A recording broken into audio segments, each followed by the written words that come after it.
Hello students, welcome to the channel. आपका इस channel पे स्वागत है और हमारे पास कुछ क्वेश्चंस हैं, उस पे बात करते हैं। तो हमारे पास पहला क्वेश्चन है, given that root 5 is irrational, prove that 2 root 5 minus 3 is an irrational number. तो मुझे क्या क्या मालूम है इसमें? इसमें मुझे मालूम है कि रूट 5 क्या है, इरेशनल नंबर है। हमें प्रूफ करना है 2 रूट 5 माइनस 3 इरेशनल नंबर, इसे प्रूव करना है। तो सबसे जैसे हम रूट 5 को इरेशनल प्रूफ करते थे, कुछ स्टेप वैसा ही होगा। तो इसको इरेशनल प्रूफ करना है तो हम क्या कर लेते हैं, इसको रैशनल मान लेते हैं और कंट्राडिक्शन मेथड से इसको क्या करेंगे, प्रूफ करेंगे। तो क्या हो जाएगा, let us assume that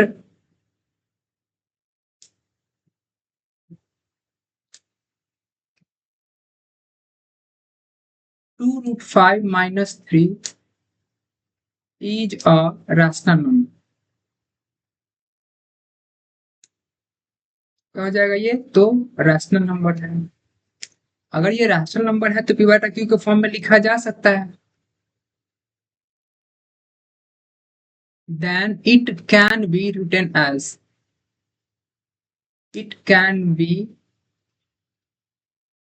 written as 2 root 5 minus 3 equals to p upon q, जहां पे q क्या है, 0 के बराबर नहीं है, comma p and q are को प्राइम्स। ये बात तो हम सिंपल रूट 5 और रूट 3 को भी प्रूव करना होता था तो ऐसा लिखते थे, और यहाँ भी, यहाँ तक तो सेम ही है। इसके बाद का जो स्टेप है वो थोड़ा सा अलग है। ठीक है, कैसे अलग है तो देखिए, इसके बाद हम क्या करेंगे, जो रूट 5 है उसको छोड़ के बाकी सबको एक तरफ करेंगे। तो यहाँ पर एक ध्यान देने वाला स्टेप क्या है, बच्चे अचानक से क्या कर लेते हैं, 2 से डिवाइड कर देते हैं। तो आप ऐसा नहीं कर सकते, पहले प्लस माइनस वाला टर्म जो होता है वो पहले वो जाता है, फिर उसके बाद मल्टीप्लाई वाला टर्म जाता है। तो इसमें -3 दिया हुआ है, तो हम क्या करेंगे, पहले p/q+3 होगा। हमेशा पहले एडिशन और सब्ट्रैक्शन वाला टर्म जाता है, उसके बाद मल्टीप्लीकेशन वाला टर्म जाता है। अब इसको सोल्व करेंगे तो कितना होगा, 2 5, ये हो जाएगा p+3q/q। इसके बटा में अगर 1 कर देंगे तो इसी तरीके से ये बनेगा। ठीक है, ओके। अब क्या होगा, टू यहाँ तो मल्टीप्लाई में है, तो अभी क्या होगा, ये डिवाइड में जाएगा। तो क्या हो जाएगा, रूट 5 क्या हो जाएगा, p+3q/2q। ठीक है, अब ये इस तरीके से बनेगा। अब इसका अगला स्टेप क्या होगा, ठीक है, देखिए यहां पर एक बात तो तय है, p3q and 2q are integers. अब आपसे अगर एक सवाल पूछा जाए कि p और q को प्राइम है तो क्या ये इंटीजर्स भी है, तो हाँ बिल्कुल है, क्योंकि इंटीजर्स पे ही तो हम डिसीजन लेते हैं कि p और q को प्राइम है कि नहीं। तो पहले तो ये इंटीजर ही है, उसके बाद हमने ये डिसाइड किया कि को प्राइम वो दोनों है कि नहीं है। तो इनिशियली तो इंटीजर ही है, और दो इंटीजर के साथ कुछ भी ऑपरेशन करेंगे तो क्या होगा, रैशनल नंबर होगा। जैसे 6 का 2 के साथ ऑपरेशन करेंगे, डिवाइड करेंगे तो क्या होगा, 3 हो गया। ठीक है, 3 तो इंटीजर है, लेकिन ये भी तो वास्तव में रैशनल नंबर ही है। या फिर 6/7 किए तो भले ये कटेगा नहीं, लेकिन ये भी तो क्या है, p/q के फॉर्म में, ये भी तो क्या है, रैशनल नंबर ही है। ठीक है, तो इस तरीके से आप ऐसा देख सकते हैं। ठीक है, अब क्या करते हैं कि अब दो इंटीजर का ऑपरेशन करेंगे तो क्या होगा, हमेशा वो रैशनल नंबर ही होगा। 10 10 p+3q/2q is a rational number. तो क्या होगा, ये रैशनल नंबर हो जाएगा। ठीक है, अब एक बात हम क्या जानते हैं,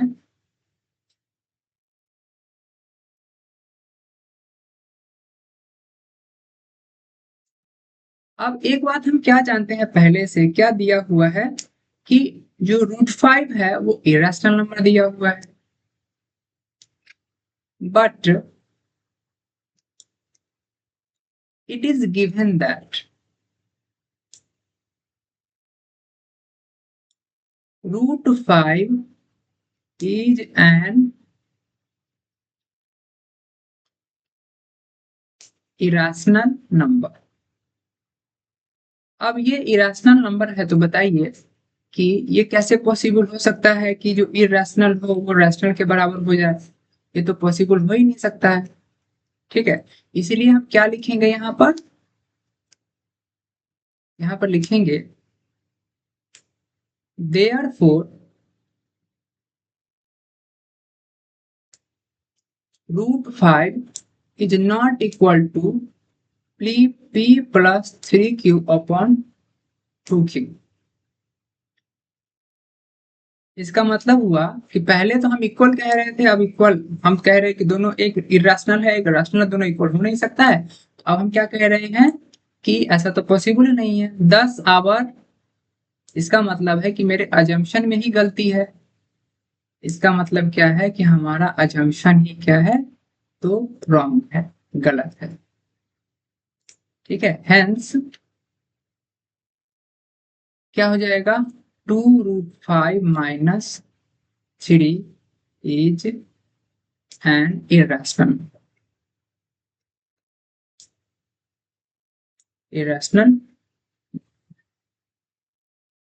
ठीक है, अब हम नेक्स्ट क्वेश्चन की तरफ आगे बढ़ते हैं। सेम टू सेम यहाँ भी वही क्वेश्चन है। ठीक है, यहाँ भी क्या है, थोड़ा सा मुझे लगता है कि इस क्वेश्चन में लिखने में थोड़ी सी गलती हुई है, टाइप करने में। ठीक है, यहाँ पर क्या होनी चाहिए, तो 3 होनी चाहिए, और स्वाभाविक सी बात है तो यहाँ भी क्या हो जाएगी, 3 हो जाएगी। ठीक है, अब इस सवाल को हम बनाना चाहें तो ये भी क्या होगा, सेम टू सेम ऐसा ही बनेगा। कैसे, तो लैंग्वेज पूरा का पूरा रिपीट होगा, सारा का सारा लैंग्वेज रिपीट होगा। ठीक है, और जहां जहां वैसे आप इसको सोल्व कर सकते हैं उसी तरीके से। कैसे, तो हम यहाँ क्या करेंगे, वही काम करेंगे यहाँ भी। लेटस लेट अज्यूम दैट, क्या मान लेते हैं कि 5 प्लस 3√3 क्या है, इज एन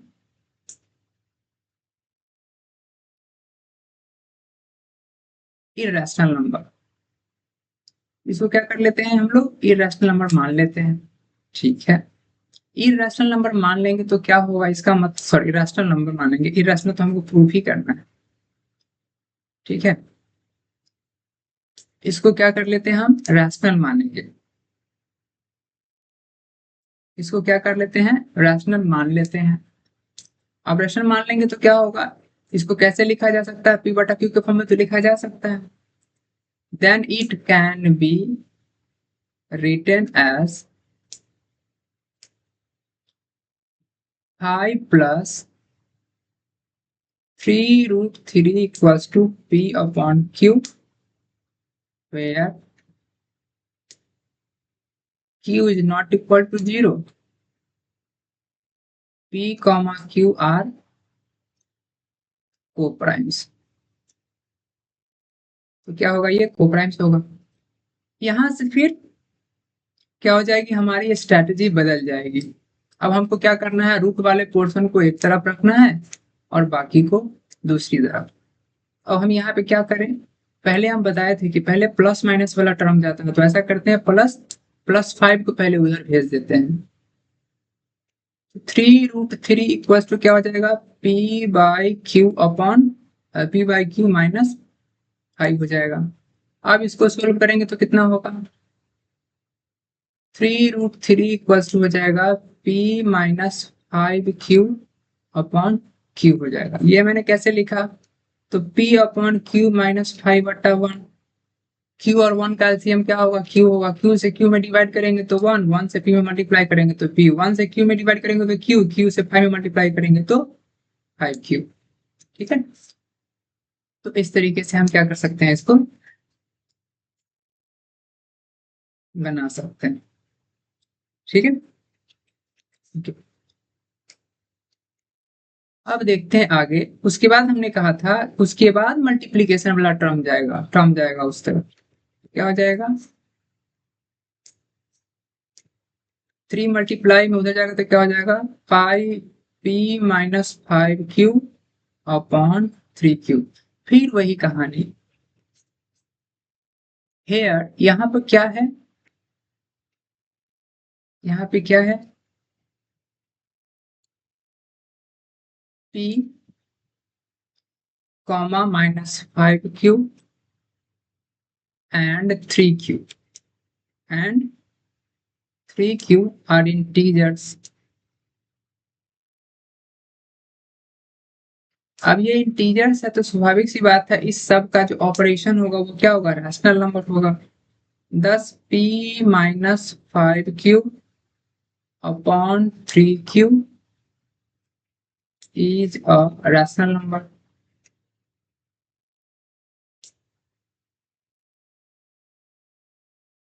ठीक है, लेकिन दिया हुआ क्या है? लेकिन दिया हुआ क्या है? बट दिया हुआ है कि √3 इरेशनल नंबर है। ठीक है, root but it is given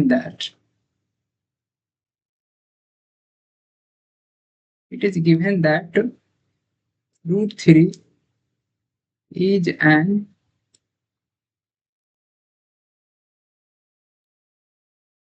irrational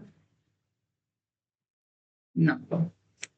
अब बताइए कि √3 इरेशनल नंबर है और इस तरफ रैशनल नंबर है, तो रैशनल क्या कभी इरेशनल के इक्वल हो सकता है? तो नहीं हो सकता है। Therefore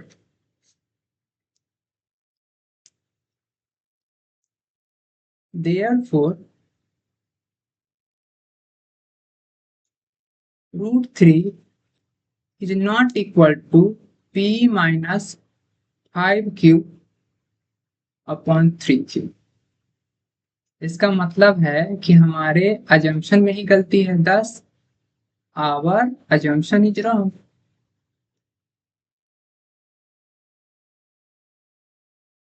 our assumption is wrong. Okay, अब जब अजम्पशन रॉन्ग है इसका मतलब क्या हुआ कि मेरा जो मानना ही गलत है। इसका मतलब हम जो इसको मान के चले थे 5 प्लस 3 को रैशनल मान के चले थे, वास्तव में 5 प्लस जो 3√3 है वो क्या है? तो इरेशनल नंबर है। Is an irrational number. Irrational number. ठीक है, अब अगले क्वेश्चन की तरफ आगे बढ़ते हैं। Right the smallest number which is divisible by both. वैसा स्मॉलेस्ट नंबर निकालिए जो इस दोनों नंबर से क्या है? 306 और 657, इस तीनों से क्या हो? तो इस दोनों से क्या हो? ये डिविजिबल। ठीक है, तो इस दोनों से डिविजिबल तो वही हो सकता है। आपको एक छोटी सी बात पता होगी कि 15 इक्वल्स टू क्या होता है? 5 इंटू 3। तो 15 का 5 क्या है? तो फैक्टर है। 15 का 3 क्या है? तो फैक्टर है। ठीक है, तो और 5 का 15 क्या है? तो इसको बोलते हैं कि ये मल्टीपल है। क्या है ये? तो मल्टीपल है। 3 का 15 क्या है? मल्टीपल है। अब सेम टू सेम बात, 15 में 5 से भी डिवाइड हो रहा है, 3 से भी डिवाइड हो रहा है, तो इतना तो पता है कि 5 का दोनों क्या है? तो फैक्टर है। 15 का दोनों क्या है? तो क्या है? फैक्टर है। लेकिन आपसे सवाल पूछे जाए कि 3 के लिए 5 क्या है? इस 3 के लिए 15 क्या है? और इस 5 के लिए 15 क्या है? तो क्या है ये? तो ये मल्टीपल है। ठीक है, 306 से भी इसमें डिवाइड हो रहा है, ठीक है, और 657 से भी डिवाइड हो रहा है। इसका मतलब ये क्या हुआ, यहाँ पे जो भी नंबर है वो क्या है, तो मल्टीपल है। क्या है, मल्टीपल है। क्योंकि दोनों का है, कॉमन है, दोनों का मल्टीपल है, मतलब दोनों का कॉमन मल्टीपल है। और साथ में कह रहा है कि वो लिस्ट भी है, इसका मतलब वो लिस्ट भी है। तो बेसिकली हमको क्या निकालना है, तो हमको निकालना है एलसीएम। ठीक है, तो एलसीएम के लिए हमको क्या करना पड़ेगा, तो इसको फैक्टराइज करना पड़ेगा। फैक्टराइज करके आप बना सकते हैं। तो 306 का फैक्टराइजेशन करेंगे तो क्या होगा, ये हमने समझाने के लिए बनाया है। ठीक है, ठीक है, तो ये कितना हो जाएगा 3, उसके बाद फिर 3 से लगेगा, 3 से लगेगा, 3 5 या 15, 3 1 या 3, फिर 3 से लगेगा, 17 3 या 51। उसी तरीके से क्या लिख सकते हैं, यहाँ पे भी क्या हो जाएगा, 657 का एलसीएम कितना हो जाएगा, यहाँ 3 से लगेगा, 3 2 या 6 19, फिर 3 से लगेगा, 3 7 या 21, ठीक है, एंड 3 3 या 9। अब यहाँ 3 से लगेगा, नहीं लगेगा, 73 क्या है, तो प्राइम नंबर। ठीक है, 73 किसी भी नंबर के टेबल में नहीं आता। ठीक है, ओके, तो अब यहाँ क्या हो जाएगा, 306 इक्वल्स टू हो जाएगा 2 इंटू 3 इंटू 17, यहाँ हो जाएगा 657 इक्वल्स टू 3 इंटू 73। वैसे चेक करते हैं 73 के बारे में, क्या और भी इसका फैक्टर हो सकता है, 2 नहीं हो सकता, 3 होने के लिए 7 + 3 10, 3 से भी नहीं होगा, 3 से नहीं होगा तो 9 से भी नहीं होगा, 6 से भी नहीं होगा, 7 से तो हो नहीं रहा, 8 की बात करें तो 8 से भी नहीं होगा, 9 की बात करें तो 9 से भी नहीं होगा, 11 से बात करें 11 से भी नहीं होगा, 12 से तो इवन नंबर है, 13 से, 13 से भी नहीं होगा, 14 से इवन नंबर है, ये इवन इवन से इवन में डिवाइड होता है, 15 से नहीं होगा क्योंकि लास्ट में 5 और 0 नहीं है, 16 से इवन से होता है, 17 के टेबल में आता नहीं है। ठीक है, 18 के टेबल में इवन है, 19 के टेबल में नहीं आता है। ठीक है, ठीक है, और ये 19 के टेबल में नहीं आता है। ठीक है, तो सबसे पहली बात हम क्या करते हैं, इसका स्क्वायर रूट अगर निकाला जाए इसके अप्रोक्स में तो क्या होगा, 9 से छोटा ही होगा ये, और 9 से नीचे हमने पूरा में ट्राई कर लिया है तो ये पॉसिबल नहीं है। अब इसका क्या करना है, आपको एलसीएम निकालना है। एक्सीएम एलसीएम में क्या किया जाता है, हाईएस्ट लिया जाता है। ठीक है, हाईएस्ट, तो पहले तो इसको अरेंज कीजिए, 2 इंटू 3 का पावर 2 इंटू 17, और यहाँ क्या है, 3 का पावर 2 इंटू 73। तो अगर हम मैक्सिमम की बात करें तो 2 इसमें है ही नहीं है, इसका मतलब 2 का पावर 0 माना जाएगा। 2 का पावर 0 और 2 का पावर 1 में बड़ा कौन हुआ, 2 का पावर 1। 3 का पावर 2 और 3 का पावर 2 में बड़ा कौन मान जाएगा, 3 का पावर 2। और इसमें क्या हो जाएगा, 17 इंटू 13 हो जाएगा, और ये मल्टीप्लाई करने पे जो होगा, 3 3 9, 3 3 9 2 18 हो जाएगा, एंड इसको मल्टीप्लाई करेंगे तो होगा 13 7 91, 9 13 1 39 22। ठीक है, अब इसको मल्टीप्लाई करेंगे तो 18 से मल्टीप्लाई करेंगे तो 18 1 8 और 1, 18 1 8 का 1 हो जाएगा, 18 2 36 1, 18 का 1 13 2 18 2 36 1, 37 का 7 3, 32 36 और 3 39, यही क्या हो जाएगा, तो एलसीएम हो जाएगा। ठीक है, यानी कि अगर ये नंबर यहाँ लिखा जाए, अगर यहाँ पे ये नंबर लिखा जाए 3978, तो इसमें क्या होगा, दोनों से डिवाइड हो जाएगा, और ये सबसे छोटा नंबर है जिसमें इस दोनों नंबर से डिवाइड हो जाएगा। ठीक है, तो आपका आंसर क्या होगा, इतना ही होगा। ठीक है, तो रिक्वायर्ड नंबर इक्वल्स टू क्या हो जाएगा, दिस वन हो जाएगा। आप चाहे तो ऐसा लिख सकते हैं।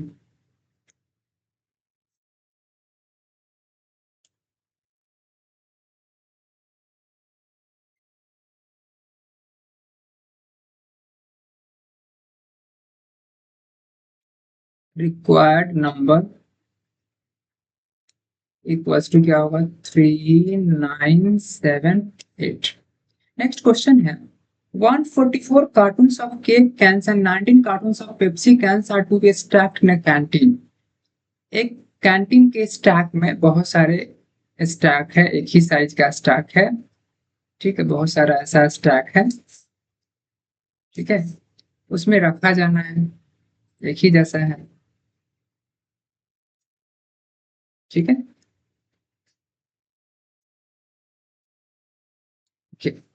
If each stack of the same height, सबका हाइट क्या है, सेम है, इफ इट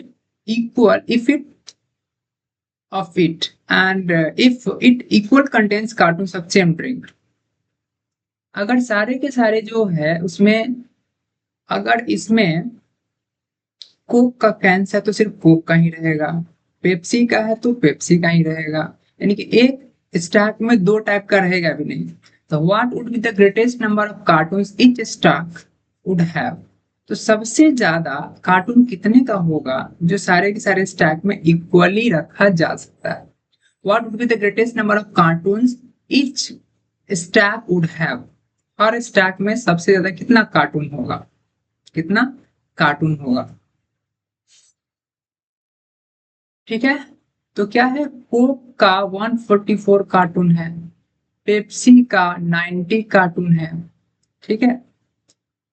अब इसका साइज हमको नहीं पता, इसका साइज हमको नहीं पता है कि एक स्टैक में कितना हटेगा, लेकिन एक स्टैक में उतना ही कार्टून होगा जिससे कि अगर इसको अरेंज किया जाए तो जितना ही स्टैक भरेगा उतना स्टैक में या तो सिर्फ पेप्सी हो नहीं तो सिर्फ 144, यानी कि सिंपल सी बात समझिए, स्टैक अगर हम अगर स्टैक की साइज की बात करें तो मान लेते हैं कोक का जो कैन है उसका जो कार्टून है, ठीक है, इस बॉक्स का कैपेसिटी इस तरीके से हो, इस तरीके से हो कि अगर इसमें हम कार्टून रखे तो भी पूरा पूरा हट जाए, चाहे जैगो स्टैक का जरूरत पड़े, चाहे हम पेप्सी रखे तो भी पूरा पूरा हट जाए, ऐसा ना हो कि पांच गो स्टैक में पूरा पूरा भरा है, एगो स्टैक आधा ही रह जाए, ठीक है। तो ऐसा हो जाए कि एक भले ही वो चारे गो स्टैक में हो, पांचे गो स्टैक में हो, कोई दिक्कत नहीं है, लेकिन जितना स्टैक चाहे पेप्सी रखने के लिए इस्तेमाल करे चाहे कोक रखने के लिए इस्तेमाल करे पूरा पूरा भर जाए, चाहे 5 गो स्टैक में भरे चाहे 6 गो स्टैक में भरे, ठीक है। अगर एक गो स्टैक में अगर हम कोक कैंस की बात करें, एक गो स्टैक में अगर 7 कार्टून है, 8 कार्टून है, ठीक है, तो 144 में कितना स्टैक होगा, 8 1 जा 8 और 8 8 जा 64, 18 हो जाएगा। और एक इसका मतलब हम ये मान के चल रहे हैं कि एक स्टैक में 8 कार्टून अटता है, तो अगर एक स्टैक में 8 कार्टून अटता है तो अगर हम उस स्टैक में 90 कार्टून को भी हटाना चाहे तो पूरा पूरा तो हटना चाहिए, तो 8 से हटाएंगे तो क्या होगा, 8 8 जा 64, 8 7 8 9 जा 72, 8 10 जा 80, 12 8 जा 96, कुछ भी हो 8 से पूरा पूरा 90 में तो डिवाइड नहीं हो रहा है। अगर पूरा पूरा डिवाइड हो जाता है इसका मतलब जितना स्टैक भरेगा पेप्सी के लिए उतना पूरा पूरा भरेगा, तो ऐसा तो हो नहीं रहा है। तो सिंपल से हम बात क्या देख रहे हैं कि हमको वैसा नंबर निकालना है, वो भी कह रहा है ग्रेटेस्ट नंबर, तो वैसा ग्रेटेस्ट नंबर हमको निकालना है जिससे जिससे हम 144 में डिवाइड करें तो भी पूरा पूरा डिवाइड कर दे, और हम 90 में डिवाइड करें तो भी पूरा पूरा डिवाइड कर दे, ठीक है। तो पूरा पूरा डिवाइड कर दे, अब सिंपल सी बात है समझिए कि पूरा पूरा डिवाइड कर दे इसका बेसिक मीनिंग क्या है, तो पूरा पूरा डिवाइड कर दे इसका मतलब ये फैक्टर है, इसका पूरा पूरा डिवाइड करने वाला कौन होता है, तो फैक्टर होता है, इसका मतलब ये फैक्टर है, ठीक है, फैक्टर है। तो दोनों वैसा फैक्टर है जो दोनों का फैक्टर है वो, तो इसका मतलब कॉमन है, और साथ में कैसा है तो हाईएस्ट भी है, इसका मतलब हाईएस्ट भी है, यानी कि फैक्टर भी होना चाहिए, कॉमन भी होना चाहिए और हाईएस्ट भी होना चाहिए, इसका मतलब हमको क्या करना है तो HCF निकालना, ठीक है। लॉजिक समझ गए होंगे, इसका मतलब हम इसी तरीके से बनाएंगे इसको। ठीक है, तो अब क्या करना होगा, सिंपल सी बात है, 144 को क्या कीजिए, फैक्टराइज कीजिए, तो कितना होगा, 2 से हो जाएगा 7 2, फिर 2 से कितना होगा 36, फिर 2 से कितना होगा 18, फिर 2 से कितना होगा 9, फिर 3 से कितना होगा 3। उसी तरीके से अगर आप 90 को करना चाहेंगे तो कितना होगा, 2 से करेंगे तो कितना होगा 45, फिर 3 से करेंगे तो कितना होगा 15, फिर 3 से करेंगे तो कितना होगा 5। ठीक है, अब इसको बनाने की कोशिश करते हैं, तो 144 इक्वल्स टू कितना हो जाएगा, 4 को है तो 2 का पावर 4 डायरेक्टली लिख देते हैं, और 3 का पावर 2 लिख देते हैं। ठीक है, ठीक है, और 90 को क्या लिख देते हैं, 2 इंटू 3 का पावर 2 इंटू 5। हमको निकालना है HCF। HCF कितना निकालना है, तो 144 और 90 का निकालना है। अब थोड़ा गौर से देखिए कि 144 और 90 का निकालना है, और HCF में H पर हाईएस्ट होता है तो हमको लोएस्ट लेना है, तो दोनों में लोएस्ट कौन है, 2 का पावर 4 है, 2 का पावर 1 है, तो लोएस्ट कितना हुआ 2 का पावर 1। 3 का पावर 2, 3 का पावर 2 में लोएस्ट कौन हुआ, दोनों में तो सेम ही है। 5 की बात करें, 5 का पावर लोएस्ट कितना हुआ, इसमें तो बेचारा है ही नहीं है, इसका मतलब 0 हुआ, तो लोएस्ट कितना हुआ, तो लोएस्ट हो गया 5 का पावर 0। 5 का पावर 0 क्या होता है, 1 होता है। ठीक है, तो कितना हो जाएगा 2 इंटू 9, यानी कि 9 टू जा 18, यानी कि 18 वैसा ग्रेटेस्ट नंबर है जो दोनों को डिवाइड करेगा। क्या करेगा, तो ये दोनों को डिवाइड करेगा। देख लीजिए 18 के टेबल में भी 90 आता है और 18 के टेबल में भी 144 आता है। 18 8 जा 144 और 85 जा 90, तो हमारा रिक्वायर्ड नंबर क्या हो गया, तो हमारा रिक्वायर्ड नंबर हो गया यही।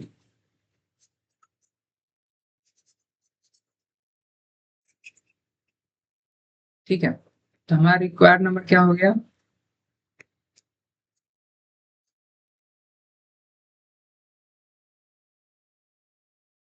therefore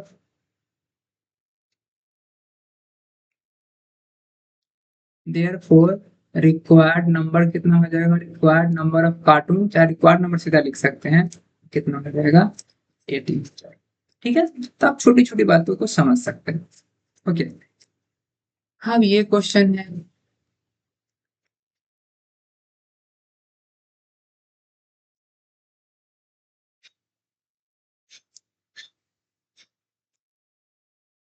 ये बहुत अच्छा क्वेश्चन है।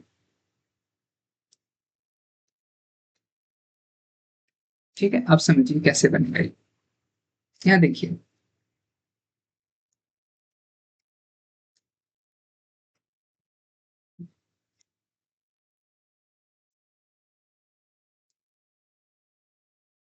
अब इसको समझते हैं।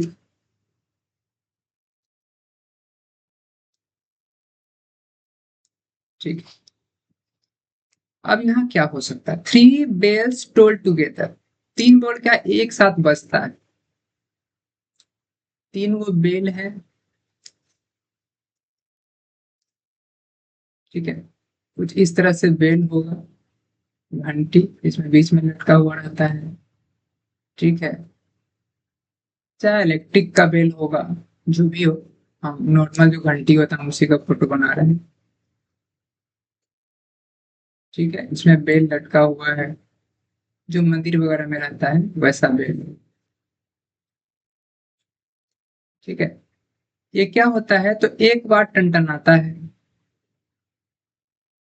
ठीक है, किसी भी टाइम में टन आता होगा, उसके बाद क्या होगा, पहला बेल क्या होगा, हर 9 मिनट पे टन आता है, यानी कि 9वां मिनट पे टन आएगा, 18वां मिनट पे, 27वां मिनट पे, 36वां मिनट पे, 45 मिनट रहेगा तो वो टन से आवाज होगा। उसके बाद 54वां मिनट पे, इस तरीके से। जो 12 वाला वो कब टन आएगा, तो वो टन आएगा 12वां मिनट पे, उसके बाद 24वां मिनट पे, उसके बाद 36वां मिनट पे क्या करेगा वो, टन टन आवाज करेगा। उसके बाद 48वां मिनट पे, उसके बाद 60वां मिनट पे।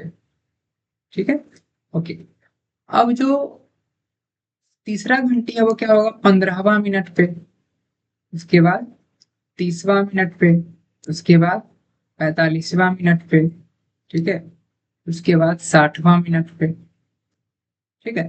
तो अब पूछ रहा है कि कब वो एक साथ टन टन करके आवाज करेगा, अभी भी नहीं है ये, ठीक है, ठीक है, 63वां मिनट पे, ठीक है, ये करेगा 72वां मिनट पे, ठीक है, और ये करेगा 75वां मिनट पे। जरा गौर से सोचे कि हो क्या रहा है। इसका मतलब है कि हमको वैसा नंबर चाहिए, ठीक है, हमको वैसा नंबर चाहिए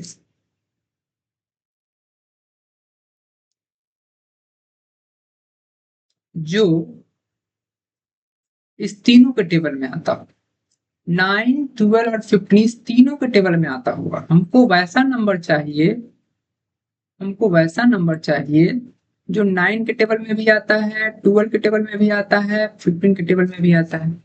अब जरा गौर से सोचिए, हमने अभी अभी आपको क्या इस पे डिस्कशन किया था हमने आपके साथ, यानी कि तीनों से डिवाइड होने वाला हो। तीनों से डिवाइड होने वाला का मतलब क्या हुआ, मल्टीपल है। 15 का वो भी मल्टीपल होगा, सबका मल्टीपल ही होगा, और सबका एक साथ है तो कॉमन मल्टीपल होगा। और ऊपर उससे कह रहा है कि अगली बार कब टन टन की आवाज करेगा एक साथ, तो सबसे नजदीक वाला कौन होगा, लिस्ट हो जाएगा, एलसीएम। तो वैसा कौन सा नंबर है जो तीनों का एलसीएम होगा, ठीक है। तो 9 का कितना होता है, 3 स्क्वायर। 12 का कितना होता है, 2 का पावर 2 × 3, ठीक है। 15 का क्या होता है, तो 3 × 5। और आप जानते हैं कि हमको एलसीएम निकालना है। एलसीएम में क्या होता है, हाईएस्ट लेते हैं, तो 2 का पावर हाईएस्ट कितना होगा, 2 का पावर 2। 3 का हाईएस्ट कितना होगा, 3 का पावर 2। 5 का हाईएस्ट कितना होगा, तो 5 का हाईएस्ट वही का वही रह जाएगा, ठीक है, ओके।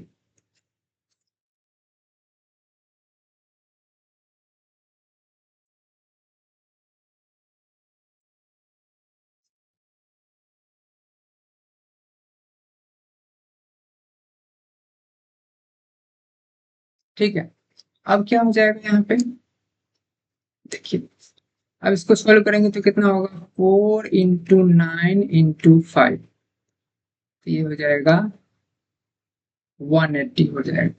5 4 जा 20, 29 जा 180, यानी कि 180 मिनट के बाद इसके टेबल में भी 180 आएगा, इसके टेबल में भी 180 आएगा, और इसके टेबल में भी 180 आएगा। यानी कि 180 मिनट जब हो जाएगा तभी तीनों एक साथ टन टन की आवाज करेगा। तो आपका आंसर क्या हो जाएगा, आफ्टर, क्या हो जाएगा, after after 180 minutes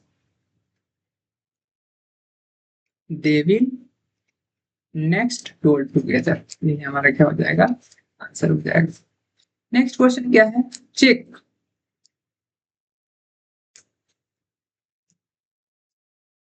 check whether find the SCF and LCM of 1636 by prime factorization and check your answer। तो पहले तो हमको प्राइम फैक्टराइजेशन से इसको बनाना है। तो 16 को फैक्टराइज करेंगे तो कितना होगा, 8। 2 से करेंगे तो कितना होगा, 4। फिर 2 से करेंगे तो कितना होगा, 4, ठीक है। उसी तरीके से 36 को करेंगे तो कितना होगा, 2 से करेंगे तो 18। फिर 2 से करेंगे तो कितना होगा, 9। फिर 3 से करेंगे तो कितना होगा, 3 3 जा 9। अब क्या होगा, तो 16 को क्या लिखेंगे, 2 का पावर 4। 36 को क्या लिखेंगे, तो 2 का पावर 2 × 3 का पावर 2। अब HCF की बात करें, HCF क्या होता है, तो HCF में लोएस्ट पावर लेते हैं। तो 2 का पावर 2 लोएस्ट है, और 3 तो दोनों में है ही नहीं है, इसका मतलब नहीं है, तो 3 का पावर 0, और 3 का पावर 0 हो गया लोएस्ट। अगर हाईएस्ट की बात करें, एलसीएम की बात करें, एल पर लोएस्ट होता है, लीस्ट होता है, हमको हाईएस्ट लेना है। तो 2 का पावर 4 और 3 का पावर क्या हो जाएगा, हाईएस्ट कितना हो जाएगा, 2। इसको सोल्व करेंगे तो क्या होगा, 4 होगा। इसको सोल्व करेंगे तो कितना होगा, 8 9 जा 72। एचसीएफ एलसीएम निकल गया। अब हमको क्या करना है, वेरीफाई करना। ठीक है, अब क्या करना है, वेरीफाई करना। तो प्रोडक्ट ऑफ नंबर्स कितना हो जाएगा,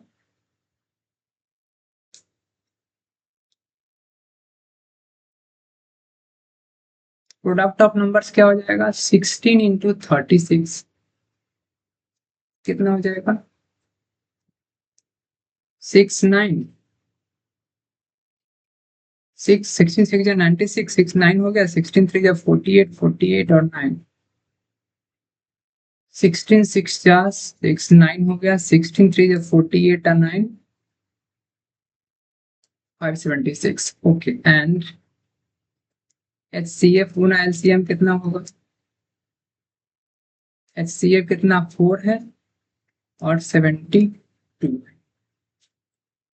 ठीक है, इसको मल्टीप्लाई करेंगे तो कितना होगा, इसको अच्छे से मल्टीप्लाई करते हैं, 16 3 22 3 हो जाएगा, 6183। अरे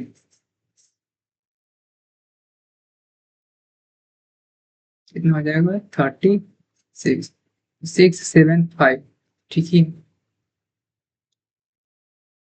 ठीक है, यहाँ पे मल्टीप्लाई करेंगे तो कितना होगा, अरे तो ये 16 हो जाएगा, 16 9 या 144 हो जाएगा। यहाँ पे गलती हो गई है, मल्टीप्लाई करेंगे तो कितना होगा, ओके, तो यहाँ पर हो जाएगा 16 9 या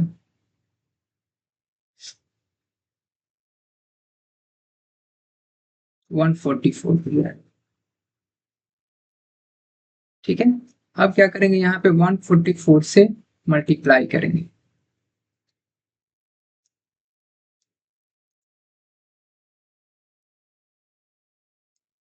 ठीक है, और 144 से मल्टीप्लाई करेंगे तो कितना होगा, तो क्या होगा, दोनों वेरीफाई हो गया। Therefore product of two numbers equals to HCF गुना LCM। ये क्या हो गया, तो वेरीफाई हो गया। ठीक है, okay, let's discuss next question, और ये लास्ट क्वेश्चन है। ओके, सो लेट्स सी, अब यहाँ पे क्या है, the length breadth and height of room, यानी कि ये लेंथ है, ये क्या है, तो लेंथ है, ये क्या है, तो ब्रेथ है क्या है, तो ये हाइट है। ठीक है, find the longest rod that can measure the dimension of the room exactly. अब समझिए कि ये रूम है,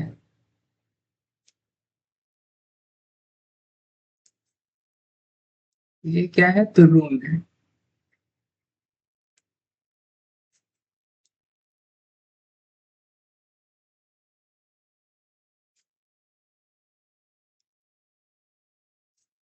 ये क्या है, तो रूम है, रूम का लेंथ है 850 सेंटीमीटर, हम उसको चेंज कर दिए। उसका ब्रेथ है उसका 625 मीटर, सेंटीमीटर का चेंज कर दिया उसको। ठीक है, और उसका जो हाइट होगा, या फिर इसका फोटो कुछ इस तरीके से बनाते हैं, कुछ इस तरीके से वो उसका रूम है। ठीक है, वैसे अगर बनाना चाहे तो इस तरीके से बनेगा रूम, क्यूबॉइड के साइज का बनेगा, ऐसा बनेगा।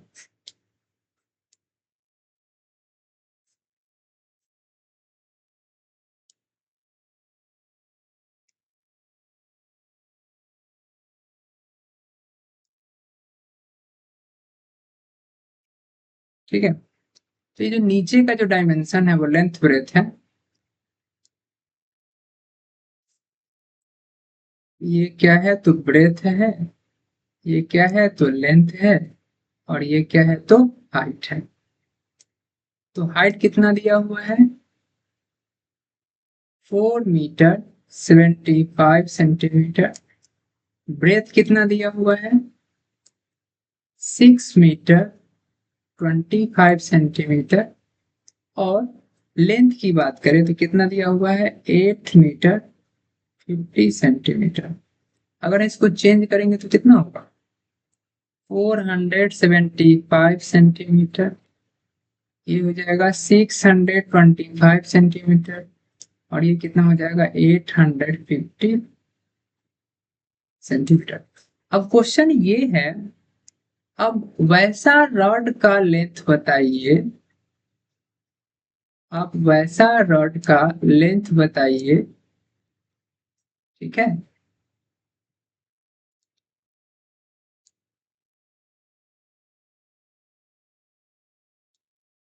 ठीक है। Find the length of the longest rod या फिर हाईएस्ट लेंथ वाला रॉड निकालिए that can measure the dimensions of the room, यानी कि तीनों को मेजर कर सकता है। 475 को भी मेजर कर सकता है, 625 को भी मेजर कर सकता है, और 850 को भी मेजर कर सकता है। तीनों को मेजर करने वाला आप क्या कीजिए, एक हमको रॉड बताइए। तो तीनों को मेजर करता है इसका मतलब तीनों को डिवाइड करता है, तो तीनों को डिवाइड करने वाला फैक्टर, और तीनों को एक साथ डिवाइड कर रहा है तो कॉमन है, तो कॉमन फैक्टर। और लॉन्गेस्ट होना चाहिए, तो लॉन्गेस्ट को आप हाईएस्ट भी कह सकते हैं, इसका मतलब हाईएस्ट। तो क्या हो जाएगा, बेसिकली हमको निकालना क्या है तो HCF निकालना है। ठीक है, और इस तरीके से आप क्या कर सकते हैं, हमेशा ऐसा इस टेक्निक का इस्तेमाल आप क्या कर सकते हैं, तो आप हमेशा कर सकते हैं। ठीक है, इसका मतलब क्या है, हमको पहले क्या करना पड़ेगा, इसका HCF निकालना होगा, तो पहले हमें क्या करनी होगी, तो पहले हमको इसका फैक्टराइज करना होगा। ठीक है, पहले क्या करना होगा, तो हमको फैक्टराइज करना होगा। ठीक है, किसका किसका 475,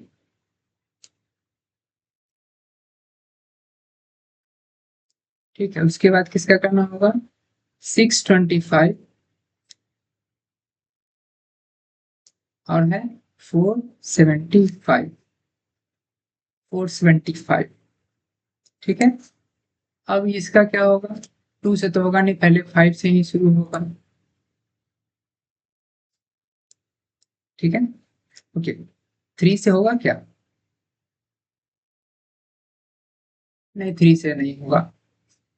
अब किससे होगा, 2 से तो, एक सेकेंड एक सेकेंड, यहाँ पे 5 9 जा 45, 2 5 हो जाएगा, 5 5 जा 25, फिर 2 5 से फिर लगेगा तो क्या होगा 19। अब तो नहीं लगेगा, 9 तो प्राइम नंबर है, इसमें 2 5 से लगेगा तो हो जाएगा 125, फिर 5 से लगेगा तो कितना हो जाएगा 25, फिर 5 से लगेगा तो कितना हो जाएगा 25, इसमें अगर लगे तो 5 से लगेगा तो, अरे मैं कुछ लगता है गलती कर दी, 850 है शुरू वाला, शुरू वाला कितना है तो 850 है।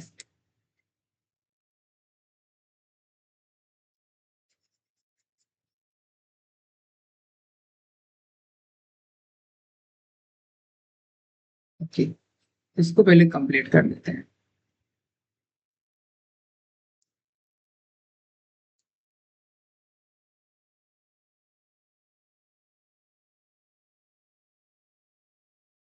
ठीक है, इसको करेंगे तो कैसे होगा, 5 9 जा 45, 2 5 5 5 जा 25, फिर 5 से क्या हो जाएगा 19 हो जाएगा, ये 850 है।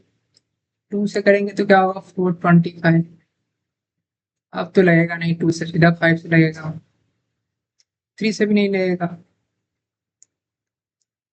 ठीक है, 5 से कितना हो जाएगा, 5 8 जा 40, 5 5 जा 55, अब फिर 5 से लगेगा।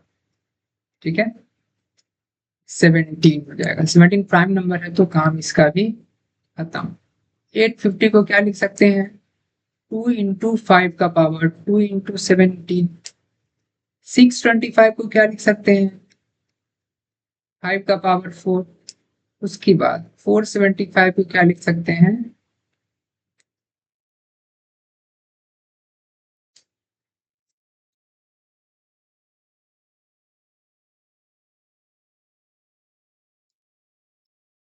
5 का पावर 2 इंटू 9, ठीक है। अब हमको क्या करना है, हमको निकालना है HCF। HCF में क्या करते हैं, लोएस्ट पावर लेते हैं। तो लोएस्ट 2 का लोएस्ट पावर कितना है, तो 2 तो तीनों में है ही नहीं, पहली बात, इसका मतलब नहीं है, इसका मतलब 0 है। इसमें नहीं है इसका मतलब 0 है, इसमें नहीं है इसका मतलब 0। ये 19 है बेसिकली। ओके, उसके बाद क्या, 2 के बाद कौन सा कॉमन है तीनों में, लोएस्ट पावर लेना है। तो 5 की बात करें तो 5 का लोएस्ट पावर कितना है, तो 2 है। 17 का लोएस्ट पावर कितना है, तो इसमें तो है ही नहीं, तो 0। इसमें तो है ही नहीं, तो 0। तो 17 का लोएस्ट पावर कितना हुआ तीनों में, तो तीनों में सबसे छोटा 0 है। 19 का लोएस्ट पावर कितना हुआ, तीनों में है ही नहीं, पहली बात। तो जो नहीं होता है बेसिकली, कॉमन लेते समय क्या करते हैं, जो है ही नहीं उसको कॉमन क्या लीजिएगा, तो उसका पावर हम 0 ही मान करके चलते हैं। वैसे भी किसी भी चीज का पावर 0 करते हैं तो 1 ही होता है, और 1 से मल्टीप्लाई करने पर कोई फर्क नहीं पड़ता है। तो ये तो सब तो 1 ही हो गया, तो सीधे क्या हो जाएगा, 5 का पावर 2 यानी कि 25। 25 ऐसा नंबर है जो इस तीनों को डिवाइड करेगा, ठीक है। तो क्या होगा, रिक्वायर्ड, सीधे कह सकते हैं, यहाँ न लिख करके आप यहाँ लिखिए, क्या हो जाएगा, therefore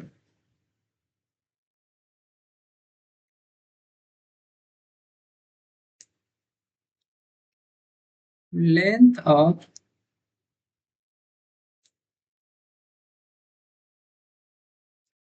longest rod that can measure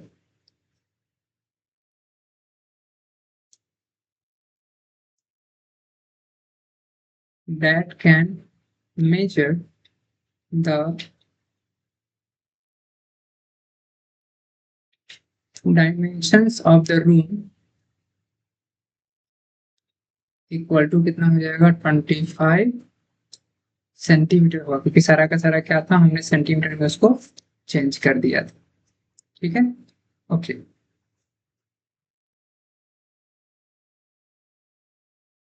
तो आज हमारा क्लास इतना ही रहा, फिर हम मिलते हैं अगली क्लास में, तब तक के लिए बहुत बहुत धन्यवाद, शुक्रिया।